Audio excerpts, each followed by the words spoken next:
অস্ত্রশস্ত্র সহ সৈন্য সহ এক সীমান্ত থেকে আর এক সীমান্ত, সেভেন সিস্টার কোচবিহার পর্যন্ত পুরোটা একদম ঘিরে রেখে দিয়েছে। আপনি যাবেন কোথায়? ভারত কি কোনো বিষয়ে খুব বেশি উদ্বিগ্ন কিনা তরুণদা? উদ্বিগ্নতা তো আছেই। ভারত সমস্ত প্রস্তুতি নিয়ে রেখে দিয়েছে। ওখানে একদম পুরো বর্ডার রোড অর্গানাইজেশন পুরো একেবারে রাস্তা একদম তৈরি করে দিয়েছে, যাতে ঝাঁটাপাট গাড়ি একদম অস্ত্রশস্ত্র সহ সৈন্য সহ এক সীমান্ত থেকে আর এক সীমান্ত দৌড়াতে পারে। বাংকার টাঙ্কার সব একটা যুদ্ধ যদি লাগে, বাস্তবিক ক্ষেত্রে কি হয়, সীমান্তবর্তী অঞ্চল যেগুলো থাকে সেইখানে তো হতাহতের সম্পর্ক মানে সংখ্যাটা বাড়ে। তো সেখানে ধরুন ওখান থেকে একটা গোলা মারলো, শত্রু ছোট হোক বড় হোক, শত্রুকে শত্রু হিসেবেই দেখতে হবে। স্কুলগুলোকে সমস্ত খালি করে সেখানে সৈন্যদের রাখা, ব্যাকআপ আর্মি, যেটা সৈন্যগুলোকে রাখা। ভারত সমস্ত প্রস্তুতি নিয়ে রেখে দিয়েছে। এবং 7 কর্মদিবস, আমি যেটা ভিডিও করেছিলাম, অজিত দোভাল 7 কর্মদিবস সময় দিয়েছে, তারপরে আর সময় দেবে না। পাকিস্তান হলে এইটা বলতো না, কিন্তু বাংলাদেশ যেহেতু আমাদের বন্ধু রাষ্ট্র, বাংলাদেশের সঙ্গে আমাদের একটা ঐতিহাসিক একটা সম্পর্ক, স্বাধীনতার সম্পর্ক, আমাদের অনেক রক্ত ঝরেছে, শহীদ হয়েছেন অনেক সৈনিক, আমরা এখানে তাদেরকে ট্রেনিং দিয়েছি, আপনাদের কোটি কোটি লোককে আমরা আশ্রয় দিয়েছি। ফলে সেই দেশটাকে আক্রমণ করার আগে ভারত 10 বার চিন্তা করছে। কিন্তু বিষ এখন মাথায় উঠে গেছে, এখন আর বিষ আর পায়নি। সাপে কেটেছে তো, বিষ আর পায়নি, বিষ মাথায় উঠে গেছে। তো এখন এই বিষ নামাতে গেলে এখন এই অ্যান্টিভেনাম যে দিতে হবে, সে অ্যান্টিভেনামটা প্রয়োগ করতেই হবে, এছাড়া কোনো উপায় নেই। আর এই কারণেই সমস্ত স্কুল এবং হাসপাতালগুলোকে খালি করা হচ্ছে, খালি করে সব রেডি করা হচ্ছে। তারপর কিছু ধরুন খাবার দাবার, শুকনো খাবার দাবার, এগুলো তো প্রয়োজন হয়, সেগুলোকে স্টক করা হচ্ছে, গোলা বারুদ স্টক করা হচ্ছে, তার জন্য আলাদা জায়গা ঠিক করতে হচ্ছে। স্কুল প্রেমিসেস যেখানে মাঠগুলো রয়েছে সেখানে আপনার এই বাংকার তৈরি করে, গোলা বারুদ যেখানে আজ থাকবে সেখানে যদি একটা রকেট পড়ে তাহলে তো মানে বিরাট ক্ষতি হয়ে যাবে।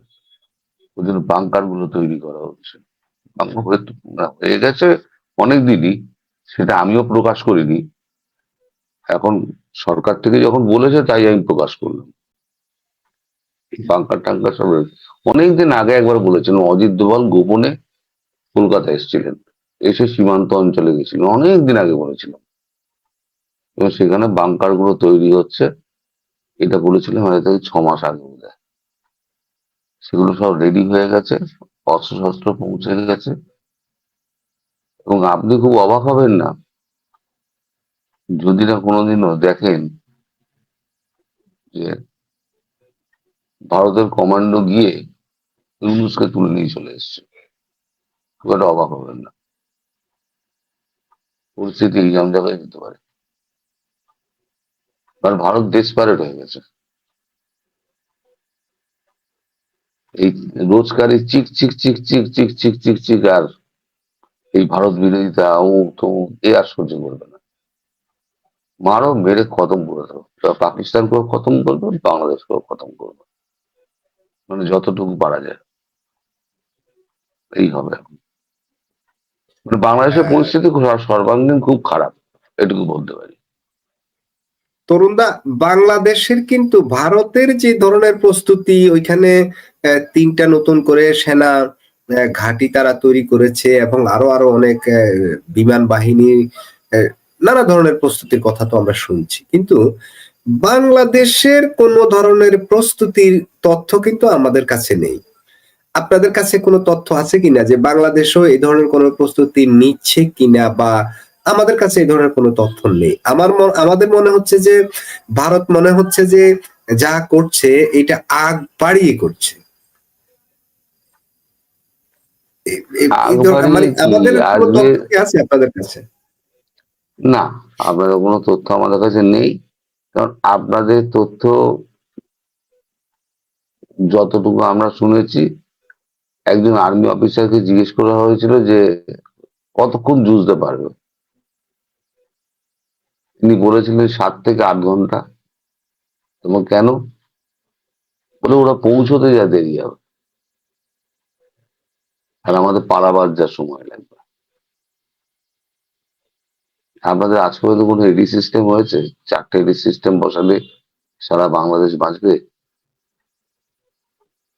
আমাদের টোটাল ওয়েস্ট বেঙ্গল, বিহার, উড়িষ্যা, ঝাড়খণ্ড জুড়ে আমাদের সমস্ত এডি সিস্টেম বসানো হয়ে গেছে। আপনি যদি ওখান দিয়ে কোনো ড্রোনের টার্কির ড্রোন মারেন, পাকিস্তান যে এত মেরেছিল, 5,000 মেরেছিল একসঙ্গে, 5,000 একসঙ্গে, একটাও ভারতের মাটিতে পড়েছিল? এই যে রাফাল বলে, রাফাল নাকি 5টা না 6টা, রোজই একটা করে বেড়ে যায়, এখন নাকি 8টা হয়েছে। তো একটা তো ভগ্নাংশ দেখাতে পারলাম। আমরা পাকিস্তানকে মেরেছি, তার ছবি আমরা প্রকাশ করে দিয়েছিলাম মিডিয়ার সামনে, প্রেস কনফারেন্স করে।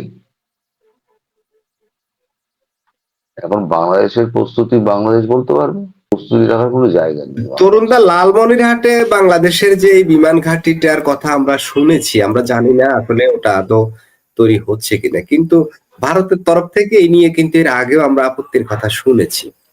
এটা এই বিমান ঘাঁটিটাকে নিয়ে কি ভারত খুব বেশি উদ্বিগ্ন? এর জন্যই কি এত প্রস্তুতি কিনা? আপনার কি সন্দেহ হয়? অবশ্যই, অবশ্যই, অবশ্যই উদ্বিগ্ন।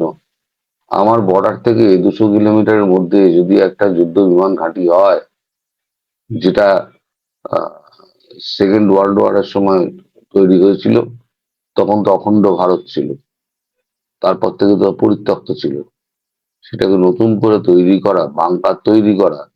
আমাদের এখান থেকে যারা ইন্টেলিজেন্স অফিসার গেছিলেন, তারা তো পুরো ছবি সমেত দিয়ে দিয়েছেন। সেই তো 277 পৃষ্ঠার যে ডকুমেন্ট এবং ছবি, সেটাই তো খলিলুর রহমানের হাতে ধরিয়ে দেওয়া হয়েছে যে এর উত্তর দিন। খলিলুর রহমান একটাই কথা বলেছেন, we are sorry, we are very very sorry. শুধু মাফ করে দিন বলাটা বাকি আছে।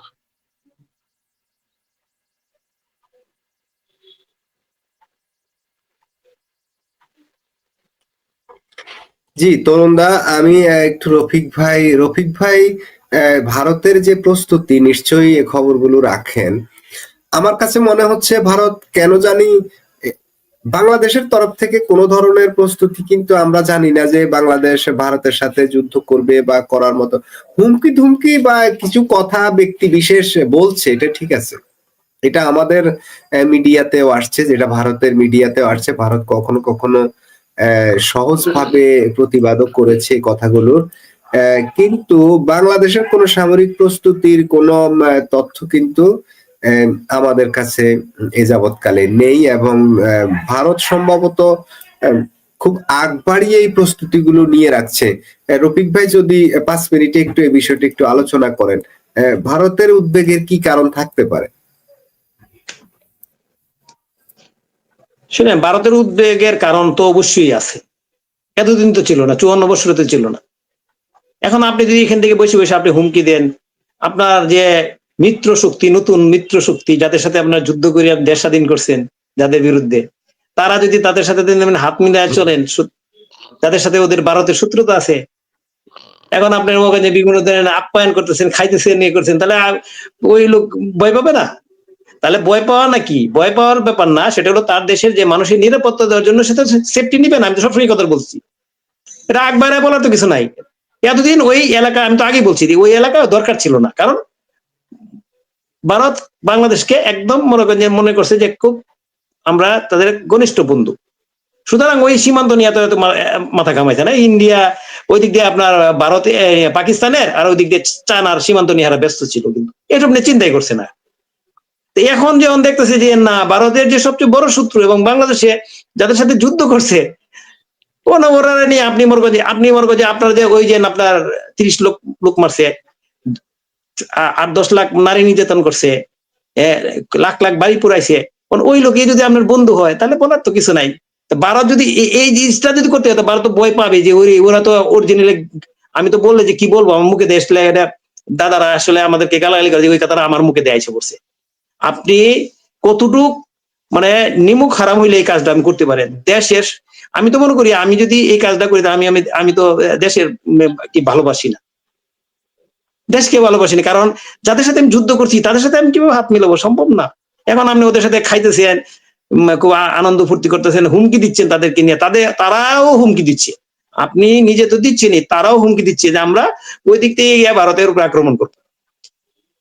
তাইলে ভারত তো এটা সেফটির জন্য, তার যে জনগণ আছে তাদেরকে সেফটি দেওয়ার জন্য তারা প্রস্তুতি নিবে, এটা স্বাভাবিক। অস্বাভাবিক না, এটা স্বাভাবিক। আর বাংলাদেশের যে প্রস্তুতির কথা বলছেন, বাংলাদেশ কি প্রস্তুতি নিবে? কি প্রস্তুতি নেবে বলেন আপনি? বাংলাদেশ হলো ভারতের 25টা যদি স্টেট থাকে একটা সমান হইতে পারে, তাই না? ধরো একটা সমান হইলো, তাহলে সেনাবাহিনী ওই পর্যায়ে আছে। ভারতের আমি যতটুকু জানি ভারতে 20 লাখ সক্রিয় সেনা আছে, আর রিজার্ভ সৈন্য আছে আরো ধরেন আরো 10 লাখ না 12 লাখ। আমি যারা বলে আমি সবসময় এটার আমি ইগনোর করে যাই। আমি কোনোদিনই আশা করি না যে ভারতের পক্ষ থেকে বাংলাদেশের উপরে কোনো ইয়ে হবে। তবে সবসময় বলছি, ভারত যদি কোনো কারণে আক্রান্ত হয় মনে হয়, সেক্ষেত্রে তারা তো অবশ্যই তারা ইনিশিয়েটিভ নিবে। আক্রান্ত বলতে এরকম, এই যে আমরা ওদের মানে ওই ইয়াতে গিয়ে, দেশে গিয়ে আপনার জঙ্গি হামলা করা, এই করা সেই করা, এটাই ওর বড়। যেটা পাকিস্তান করে, পাকিস্তান তো কোনোদিন ভারতকে ওইভাবে কিন্তু আক্রমণ করে না যে আপনাদের এই বিমান ঘাটিতে হামলা করবো, ওইখানে হামলা করবো। ওর কাছে শয়তান পাঠায় দেয়, শয়তান গিয়ে ওই সাধারণ মানুষটি মেরে আসে।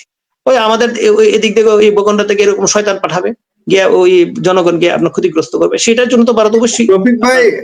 রফিক ভাই, সাম্প্রতিক সময়ে বাংলাদেশের পাকিস্তানের সাথে অতিমাত্রায় ঘেঁষাঘেঁষি, এটার কারণেই মানে আমাদের বাংলাদেশের কোনো যুদ্ধের জন্য ওই ধরনের প্রস্তুতি নেয় না যে আমরা ভারতের সাথে যুদ্ধ করব, বাট পাকিস্তানের সাথে যে ঘেঁষাঘেঁষি, এই ঘেঁষাঘেঁষিটাই কি ভারতকে উদ্বিগ্ন করে তুলছে মনে হয় কিনা? ঘেঁষাঘেঁষিটা তো আপনি এটা কম বলছেন। আপনি ঘেঁষাঘেঁষি বলবেন কিভাবে? এটা আপনি ঘেঁষাঘেঁষি বলবেন কি? আপনি যে যারা এখানে আপনার সামাজিক যোগাযোগ মাধ্যমে এই যে আলোচনা করতে, সবাই যে বিজ্ঞ আলোচকরা আলোচনা করতেছে, মানে এই পর্যন্ত কতবার ভারত পাকিস্তানি সেনাবাহিনী আমাদের এই দেশে আসছে, আপনার আইএস এর গোয়েন্দারা আসছে, পাকিস্তানের সেনাবাহিনীর সেকেন্ড ম্যান আসছে, গতকালকে পরশুদিন দেখলাম ওদের যে আপনার আরেকজন সেনাবাহিনীর লোক আসছে। এই ঘেঁষাঘেঁষি কি? আপনারা তো ধরেন আপনার উঠে পড়ে লাগছেন, পাকিস্তান তো উঠে পড়ে লাগছে, যেটা হলো বাংলাদেশকে ধ্বংস করতে হইব।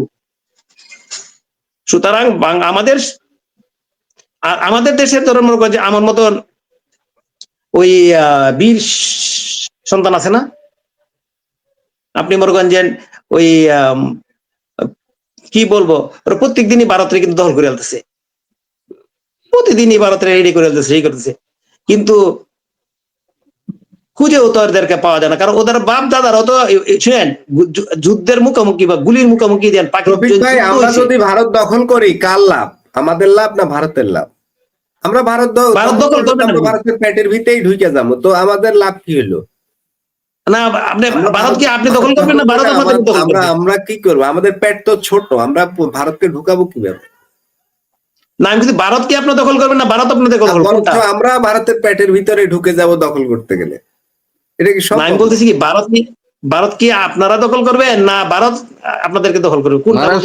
সোজা কথা হচ্ছে গজবায় হিন্দ হবে কিনা, গজবায় তুর হিন্দ হবে কিনা, এই একটা স্বপ্ন স্বপ্ন স্বপ্ন তো দেখা খুব ভালো, তাই না? নাই, মধ্যযুগ নাই, এখন আধুনিক যুগ।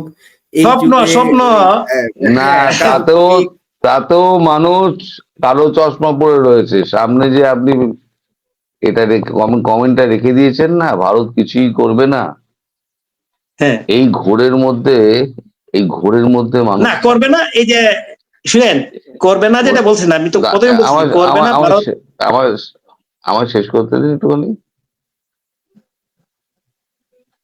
এই যে করবে না বলছে এরা, তার বাড়ির সামনে যদি এখন চোর ডাকাতের উৎপাত হয়, তার বাড়ির বাইরে পাঁচিল সে দেবে না? আমাকে খুব সিম্পল কথা বলুন। সে 4টে কোণে 4টে সিসি ক্যামেরা লাগাবে না? কারণ তার নিজস্ব সুরক্ষার ব্যাপার। আর এখন ভারতবর্ষের ঘোষিত নীতি হচ্ছে, যদি ভারতবর্ষের অখণ্ডতা এবং সার্বভৌমত্বের উপর আঘাত আসে বা ভারত মনে করে আঘাত আসতে পারে, তাহলে সেটা অ্যাক্ট অফ ওয়ারের মধ্যে পড়বে। আর দিল্লি ব্লাস্টের সঙ্গে বাংলাদেশের যোগাযোগ সম্পূর্ণ স্থাপিত হয়ে গেছে, সেটাও খলিলুর রহমানকে দিয়ে দেওয়া হয়েছে। এবার আপনি বলুন আমাকে, আমার দেশের মাটিতে ঢুকে আমার এখানে বিস্ফোরণ ঘটাচ্ছে, যেটা পাকিস্তান করতো সেই একটা এখন বাংলাদেশ করছে, তাহলে পাকিস্তান আর বাংলাদেশকে আলাদা করে দেখবে।